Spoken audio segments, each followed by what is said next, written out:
Before you waste your time trying to lose weight this year, watch this video.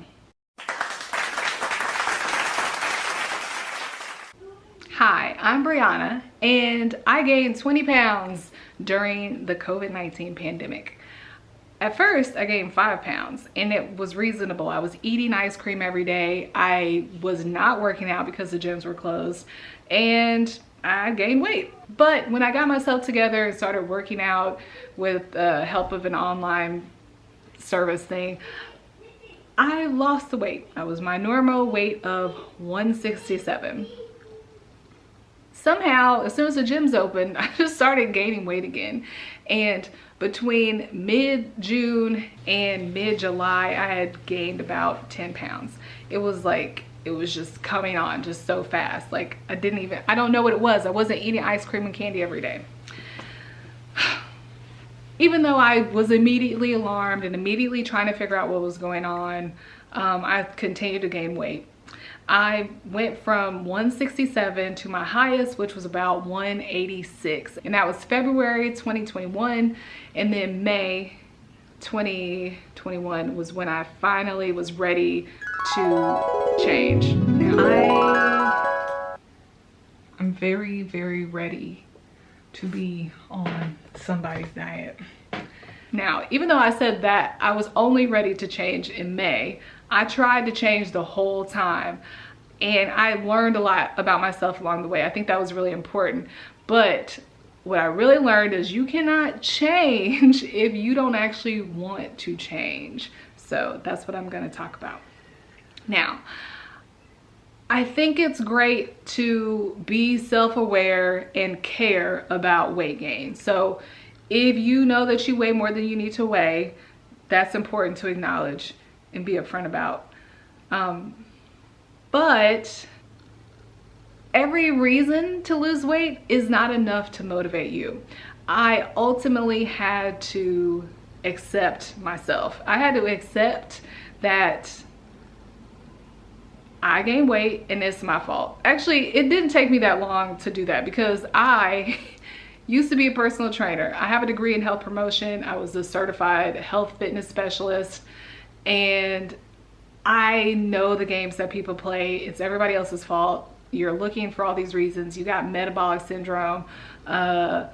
It's a mystery. Somebody put a spell on you. There's all this other stuff, but honestly, it's just you. You have to start from the premise that you are the reason you have gained weight. Because as long as somebody else or some other entity or something that's outside of your control is a possibility, you will continue to allow it to be outside of your control. So that's number one. But after I did that, I had to accept myself. I was creating so much stress being worried about losing weight and how I needed to lose weight. But I had to get to a point where I said, I actually still look good. Like I'm still valuable as a person if I don't weigh 167. Actually what happened was someone at the gym, I was talking about losing weight. It's an older gentleman. He was like, why can't you just stay that weight? And I was like, stay this weight? Absolutely not. But later I was thinking, you know what? I don't look bad. And that allowed me to chill. Even though I was enjoying eating whatever it is I was eating, I never identified the specific thing that was making me weigh more than I wanted to weigh, which I'm just gonna say fat, because I think fat is always relative, but it's just gonna be easier for me to say. I don't think it's gonna be easier for me to use that, but I don't think there is anything wrong with being fat. We hate fat so much, but you can be fat and healthy, you can be fat and successful, you can be fat and beautiful. So being fat in itself was not the problem for me. It was knowing that I had somehow lost control over my diet and exercise. That was what was the problem, and all my clothes were too small. But I was really moved by the fear of losing control further and wanting to look my best. At the end of the day, like, our bodies can still be beautiful even if they're fat. So that was not a strong enough motivator for me. It was more extrinsic. It just wasn't enough how I looked, especially because I don't nobody sees me, and I enjoyed eating the food. So to look like the number on the scale just wasn't enough. You don't have to look your best to be happy. I mean, you just don't. So once I kind of got that in my head, I was able to relax some and not allow the desire to lose weight to be this like push pull. I had to break the cycle of wanting to lose weight and it being external, so therefore my success was not actually good or happening, and as a result I was sabotaging myself more. I eventually just said, you know what, me not looking good is not enough reason to put myself under the stress, so I'm not doing it. And I kind of started to accept myself, which took off some of the pressure. The other thing I had to do was address why I was no longer willing to exercise, address the negative feelings I was having about the gym. Now, this ultimately didn't lead to me losing weight, but it helped me to learn something about myself. I also had to start strategizing. So I was having a hard time getting to the gym because childcare was closed and my husband had to go to work and all this stuff and blah, blah, blah. So what I ended up doing was making an agreement with him that I would go to the gym in the morning and be home by 7. So until 7 a.m. he was gonna be responsible for our child who never slept through the night. And because of making that agreement allowed me to stop skipping the gym because I felt guilty for having my husband be responsible for our kid. Yes, stupid, but that helped. So then I got in the habit of going to the gym. My goal was, I wanted to do 5 days a week, but I was like good with 3. So 3 days a week from 5:30 to 7. And I still kind of do it, but I'd be late, getting home like 7:15, 7:20. But that helped tremendously because I could go to the gym. But still, I'm going to the gym and losing no weight. And even like continuing to gain weight. And I'm taking pregnancy tests. I'm buying supplements and all this stuff. And you know, it was great that I had the good habit. It was great that I was trying to eat more vegetables and drink more water. But the reality of it was I wasn't willing, I wasn't ready to change, really. I wanted to change, but I wasn't really ready to change. So what I did was continue the madness, but I had to shift my desire to lose weight from how I looked, even though I got to the point where I decided I looked fine, and that also I didn't have to look my best in order to be happy. I had to start to think about other reasons I wanted to lose weight.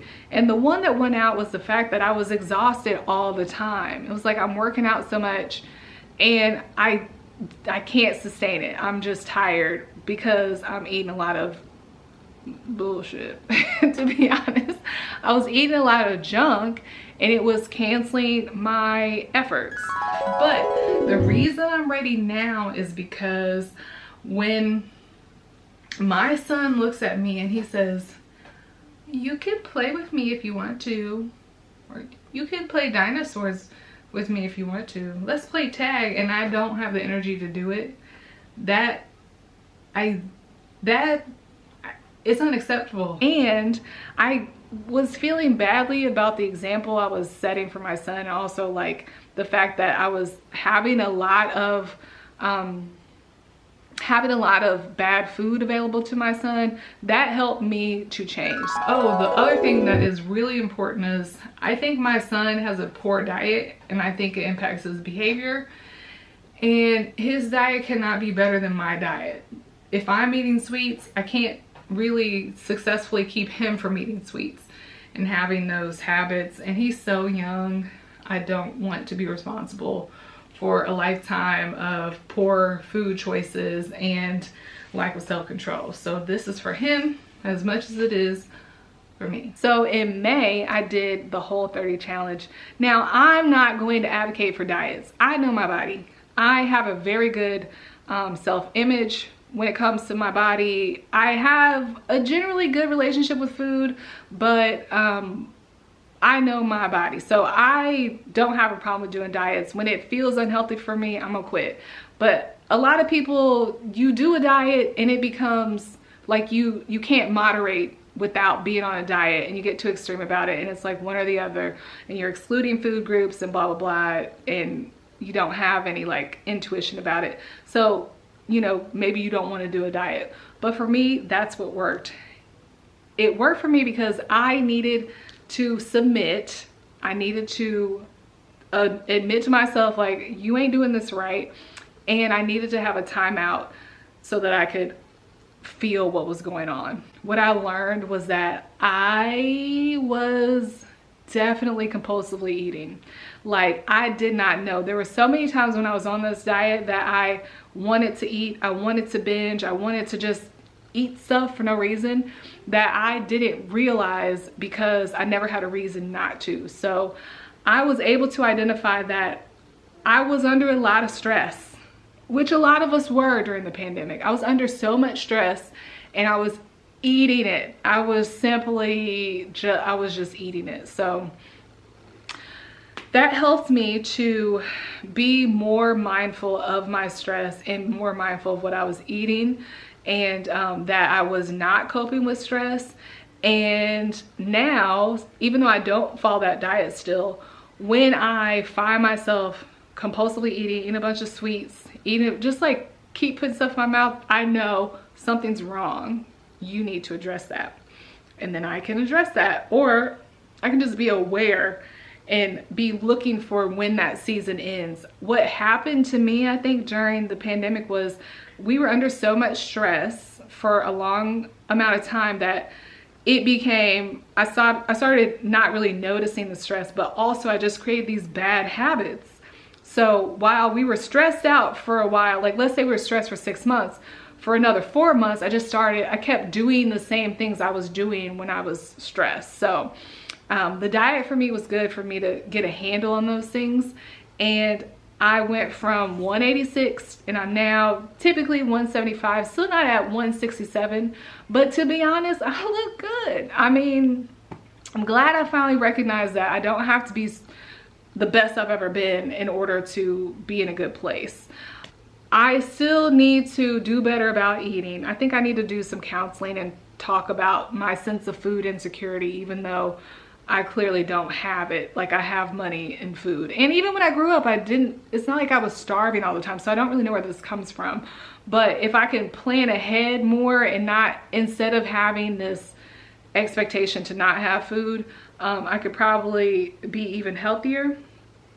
But I'm okay with that. And those things will come when it's time for them to come. Like, I'll tighten up on my diet more when it's time to do that. But it's just so important that you wait until you're ready, and you can't have other people's reasons for why you should lose weight. You have to just lose weight yourself. Like, you have to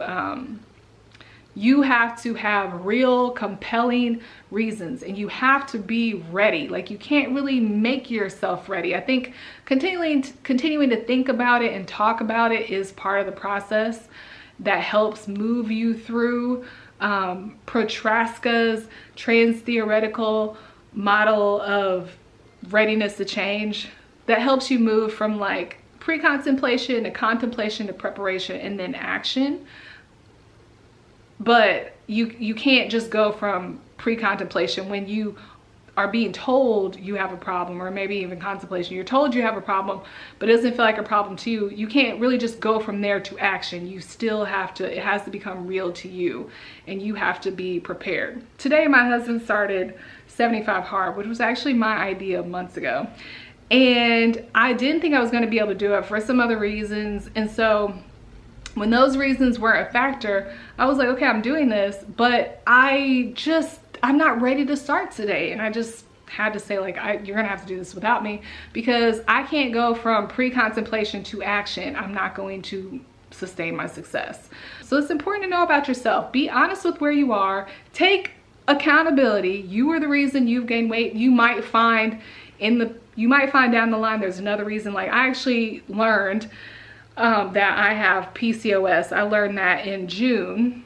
and I started taking metformin, and I started taking medicine for low thyroid, which has helped me maintain my weight. So I'm sure that was a factor in why I wasn't losing. But unless I had a perfect diet, that could not be a factor in me deciding to change. Like, I still had to change.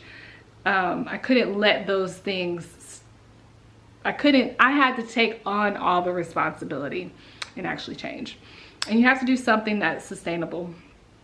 So make sure you're ready. Take accountability. Also accept yourself, and accept when you don't do it perfectly, because if you're changing, like, you still have to like make attempts and fail, and you'll get better and better each time. But it's the pressure and the judgment we put on ourselves that keep us from continuing on until we get to success.